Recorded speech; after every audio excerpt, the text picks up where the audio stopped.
নমস্কাৰ মোৰ চেনেললৈ আপোনালোকক স্বাগতম জনাইছোঁ। মই আজি যিটো ৰেচিপি দিছোঁ সকলোৱে বনাব জানে। কণীৰ আঞ্জা এখন দিছোঁ জোল সাধাৰণভাৱে বনোৱা। আহকচোন চাওঁ কেনেকৈ বনাইছোঁ। মই প্ৰথমে অকণমান কেৰাহীত তেল দিলোঁ আৰু মই প্ৰথমে 4টা কণী বইল কৰি লৈছিলোঁ। অকণমান মাজে মাজে ফালি দিছোঁ নহ'লে ফুটিব পাৰে। আৰু কেৰাহীত অকণমান তেলতে হালধি দি এই কণী 4টা অলপমান ভাজি ল'ম। অকণমান কালাৰ অহাকৈ ভাজি ল'ম। হালধি দিছোঁ যাতে কণীকেইটাত অকণমান কালাৰ আহে।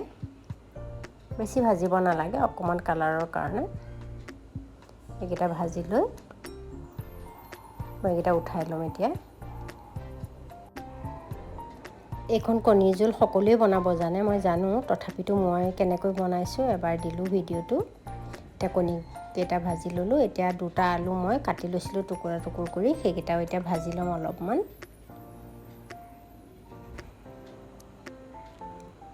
এতিয়া আলুখিনি উঠাই লৈ এতিয়া সেই তেলতে তাতে আৰু অকণমান তেল দি দিম।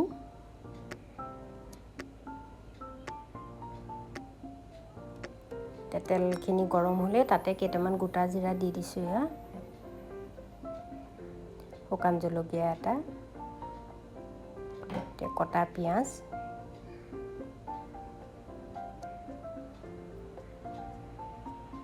এইখিনি অকণমান ব্ৰাউন হোৱালৈকে ভাজিব লাগিব। তাতে এটা তেজপাত, গোটা গৰম মছলা, ইলাইচি, দালচেনি দি দিছোঁ। গৰম মছলা হয় এইকেইটা ইয়াতে দি দিলোঁ। এতিয়া অকণমান ভজাৰ পিছত তাতে হালধি দিলোঁ আৰু এয়া জলকীয়া পাউডাৰ। তেলত দিলে হয় কি আঞ্জাখনৰ ৰংটো ভাল আহে, সেইকাৰণে মই তেলত দিছোঁ। আপোনালোকে পিছতো দিব পাৰে। আদা নহৰু পেষ্ট দিলোঁ। এয়া এটা বিলাহী দি দিলোঁ। হালধি আৰু জলকীয়া পাউডাৰ তেলত দিওঁতে এটা মনত ৰাখিব লাগে যে যাতে জ্বলি নাযায়। এয়া নিমখ দি দিলোঁ। বিলাহী দিয়াৰ পিছত নিমখ দিলে বিলাহীখিনি সোনকালে গলি যায়।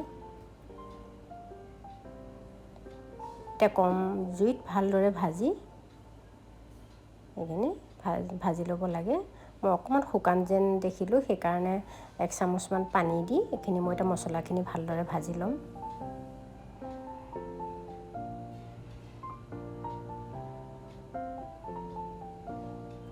এতিয়া জিৰা পাউডাৰ 1 চামুচ, ধনিয়া পাউডাৰ 1 চামুচো দিলোঁ। ধনিয়া পাউডাৰ যদি নিদিয়ে অকল জিৰা পাউডাৰ দিলেও হয়।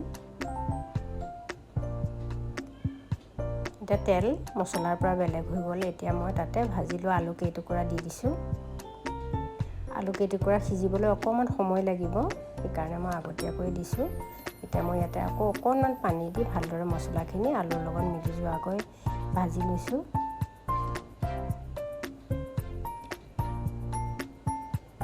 এতিয়া তাতে পৰিমাণ মতে পানী দি দিম।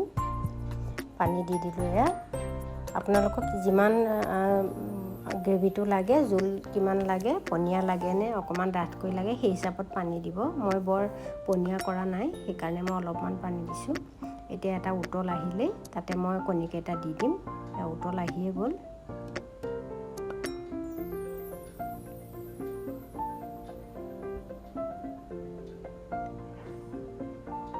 মই কণীকেইটা দি দিলোঁ। দি এতিয়া উতলিবলৈ দিম।